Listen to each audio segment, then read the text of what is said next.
नमस्कार, मैं हूं आपके साथ मयंक। आज 17 तारीख है और मैं सीधा मुद्दे पर आना चाहता हूं। देखिए, जुम्मे का मौका है और इस मौके पर ईरान और अमेरिका की जंग अपने सबसे भयानक दौर में पहुंच चुकी है।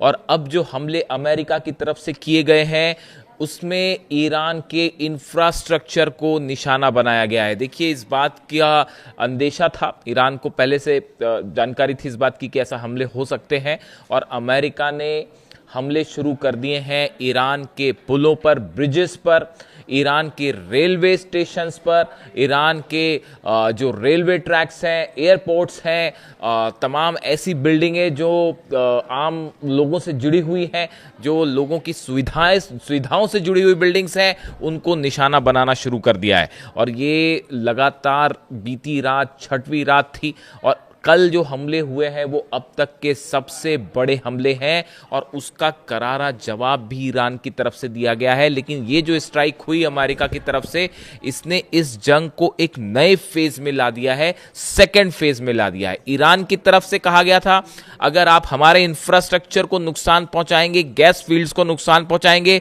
ब्रिज और रेलवे स्टेशन को नुकसान पहुंचाएंगे, तो अरब देशों के इंफ्रास्ट्रक्चर पर भी हमला होगा। यानी अब ये माना जा रहा है इस हमले के बाद कि ना दुबई सेफ है, ना रियाद सेफ है, ना कतर सेफ है, अब दोहा सेफ है। सब जगह ईरान की तरफ से इंफ्रास्ट्रक्चर को निशाना बनाया जा सकता है। बीती रात दुबई में जो पैनिक था कि हमला हो गया है, हमला हो गया है, पूरी रात दुबई जागता रहा। ऐसे हालात थे कि कब कहां क्या हो जाए, सायरन बजते रहे।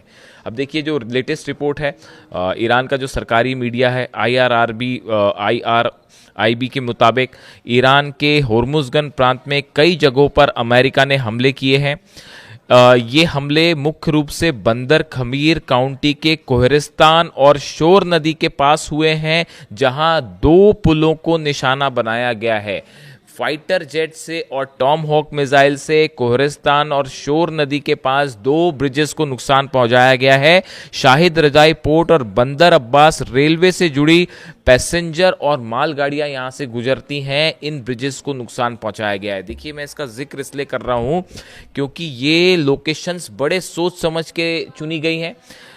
बंदर अब्बास से शाहिद रजाई पोर्ट पर किसी तरह के हथियारों का लाना ले जाना ना हो पाए, मिसाइल्स को अगर आप ट्रांसपोर्ट करते हैं तो वो ना हो पाए ट्रेन के जरिए, इस वजह से इस ब्रिजेस को नुकसान पहुंचाया गया है। अगर आप कोई किसी तरह का हथियार या फ्यूल्स या किसी इस तरह से जुड़ा सामान अगर ईरान ट्रांसपोर्ट करना चाह रहा है बंदर अब्बास और शाहिद रजाई पोर्ट के बीच पे, तो उसको रोकने के लिए जो है इन ब्रिजेस को नुकसान पहुंचाया गया है। इसके अलावा आप देखिए, रिपोर्ट के मुताबिक होर्मुजगन गवर्नमेंट ने जो बताया है कि कोहरिस्तान ब्रिज के अलावा गिरिबे ब्रिज, जिसे प्रांत के मुख्य ट्रांसपोर्ट लिंक में से एक बताया है, उस पर भी हमला किया गया है।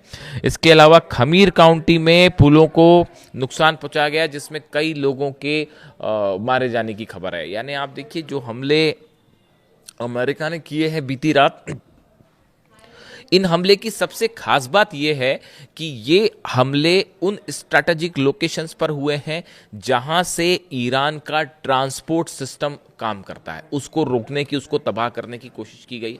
रेलवे स्टेशंस पर हमले हुए हैं, ब्रिज पर हमले हुए हैं, ऐसे जगह पर हमले हुए हैं जो कि ट्रांसपोर्ट सेंटर्स हैं जहां पर सामान रखे जाते हैं या माल जहां पे ढुलाई का काम होता है। यानी अब वो हमले शुरू हो चुके हैं अमेरिका की तरफ से, जिसका जिक्र जो है वो डोनाल्ड ट्रंप कर रहे थे। लेकिन अब इसका जो जवाब ईरान ने दिया है वो भी देखिए, एक बार फिर ईरान की तरफ से करारा पलटवार किया है। जॉर्डन में अमेरिकी बेस पर अब तक का सबसे बड़ा हमला हुआ है और जुल्फिकार मिसाइल का इस्तेमाल इसमें सबसे ज्यादा किया गया है और जिससे भारी तबाही हुई है जॉर्डन के बेस पे। इसी तरह आप देखें, कुवैत में अली अल सलेम बेस पे बड़ी तबाही की खबरें आ रही हैं और इसके साथ ही बहरीन में शेख ईसा एयरबेस जो है, यहां पर भी बड़ा नुकसान हुआ है। देखिए, अक्सर मैंने आपको पहले भी कहा कि जो मिसाइल्स ईरान की तरफ से दागी जा रही हैं, ईरान ने पहले ये बात साफ कर दी थी कि अगर हमारे इंफ्रास्ट्रक्चर को, हमारे ऑयल फील्ड्स को नुकसान हुआ, पूरा अरब जलेगा, पूरे अरब के ऑयल फील्ड्स चलेंगे। और बताया जा रहा है कि ये इंडिकेशन खुद अहमद वाइदी साहब, IRGC चीफ जो हैं, उनकी तरफ से आया था। लेकिन बावजूद इसके डोनाल्ड ट्रंप ने हमला करवाया है ईरान के इंफ्रास्ट्रक्चर पर। अब आप देखिए, एक बार अक्सर पूछा जाता है कि किस जगह पर ईरान के हमलों में कहाँ क्या क्या नुकसान हुआ है, इसकी जो जानकारी एक सोशल मीडिया में और तमाम डिफेंस एक्सपर्ट के जरिए जो है उसकी मैं आपको जानकारी देना चाहूँगा। बड़ी स्पेसिफिक जानकारियाँ हैं कि कहाँ पर किस तरह के नुकसान की खबर है। अगर आप कुवैत की बात करें, अली अल सलेम बेस पर जो पेट्रियट सिस्टम लगा था जिसकी कीमत करीब 1.5 बिलियन डॉलर्स, आप सोचिए 1.5 बिलियन डॉलर्स का जो पेट्रियट सिस्टम है, ठीक उसके ऊपर जुल्फिकार मिसाइल से हमले किए गए हैं और डिफेंस सिस्टम इसे नहीं रोक पाया। यानी अमेरिका का जो डिफेंस सिस्टम है जिसका काम मिसाइल रोकना है, वो उसके ऊपर मिसाइल गिर गई और 1.5 बिलियन डॉलर का ये है। इसके अलावा आप देखिए एयर सर्विलांस और अर्ली वार्निंग रडार सिस्टम है जिसकी कीमत 300 मिलियन डॉलर्स है, 300 मिलियन डॉलर्स, ये तबाह हो चुके हैं। ये बात मैं कर रहा हूं अली अल सलेम बेस कुवैत की। इस तरह के दावे हो रहे हैं ईरान की तरफ से और जो खबरें अब निकल के सामने आने लगी, देखिए इसकी कोई पुष्टि नहीं है।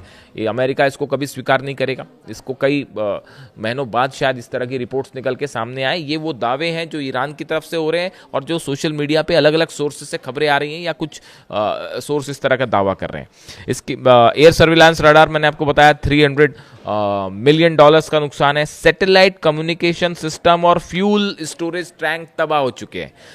जिन सैटेलाइट कम्युनिकेशन के जरिए जो है हमले किए जा रहे थे कुवैत से, उसके ऊपर मिसाइल गिरी है और फ्यूल स्टोरेज टैंक जहां से F-35 F-16 में फ्यूल भरा जाता है उसको तबाह कर दिया गया। ये बात हुई अली अल सलेम बेस की।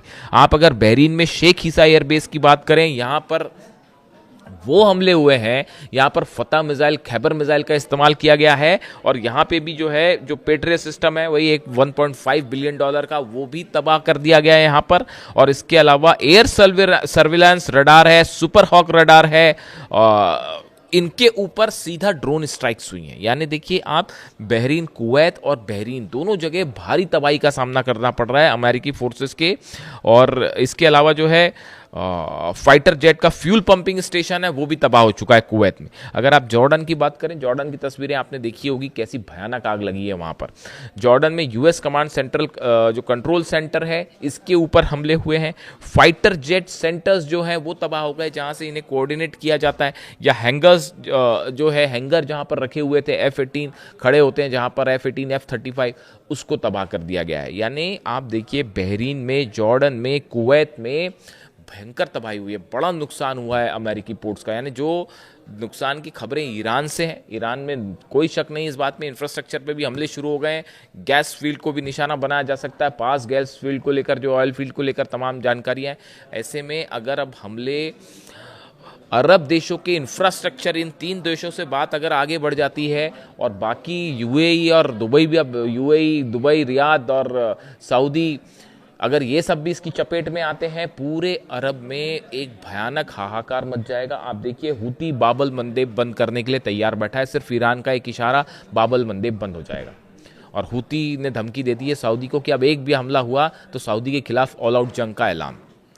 ऐसे में देखिए बड़े हालात तनावपूर्ण हो गए हैं और ईरान की सेना की तरफ से बात साफ कर दी गई है, किसी तरह की कोई बातचीत अब नहीं होने जा रही। ये जो बातचीत वाला खेल था, अब हम किसी तरह की कोई बातचीत नहीं करेंगे। अब ये एग्जिस्टेंस की जंग है, अस्तित्व की जंग है और इसे आखिरी तक लड़ा जाएगा।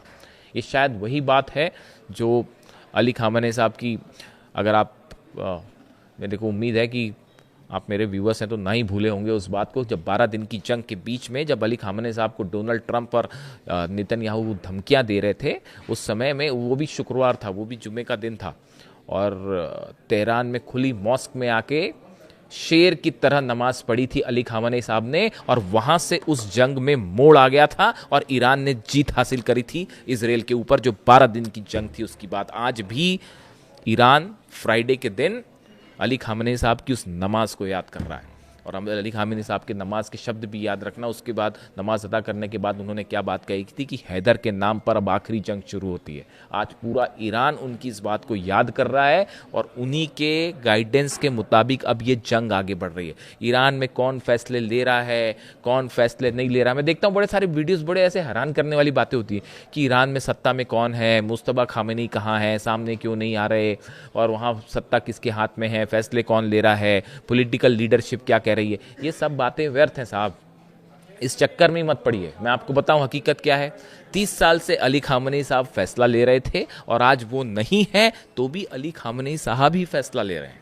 उन्होंने जो रास्ता बताया था उसी रास्ते पर ईरान की सेना IRGC आगे बढ़ रही है। अली खामनेई साहब के शब्द थे। देखिए फ्राइडे है तो फ्राइडे तो बात होती है अली खामनेई साहब की, वो तो अनफॉर्चुनेटली इस जंग की बात करनी पड़ जा रही है और इन सब की बात करनी पड़ जा रही है, वरना बात तो ह्यूमैनिटी की होनी चाहिए और अली खामनेई साहब की होनी चाहिए। एक उनका बयान सुन रहा था, मैं उनके वीडियोस देखता रहता हूँ, पढ़ता रहता हूँ, पता ही आपको। कल एक मैंने उनका फिर बयान सुना, उसमें वो ये कह रहे थे कि जंग के दौरान जो लोग शहीद होते हैं या मारे जाते हैं आप उनको मरा हुआ मत समझिए। जो जंग में देश के लिए अपनी जान कुर्बान कर देते हैं आप उनको कतई ये मत समझिए कि वो अब इस दुनिया में नहीं है। वो हमेशा आपके साथ होते हैं, वो हमेशा आपके साथ होते हैं। ये बात खुद अली खामनेई साहब के थे, ये शब्द उन्हीं के थे अली खामनेई साहब के, और ये बात उन पे भी लागू होती है। मैं यही कहना चाह रहा हूँ कि अली खामनेई साहब हमेशा ईरान के साथ थे और आगे भी हमेशा रहेंगे। उनके नक्शे कदम पर पूरे ईरान के 9 करोड़ लोग चल रहे हैं और नतीजा ये है कि सब कुछ करने के बाद भी आज दुनिया के सुपर पावर्स ईरान में कदम रखने की हिम्मत नहीं जुटा पा रहे। Thank you so much.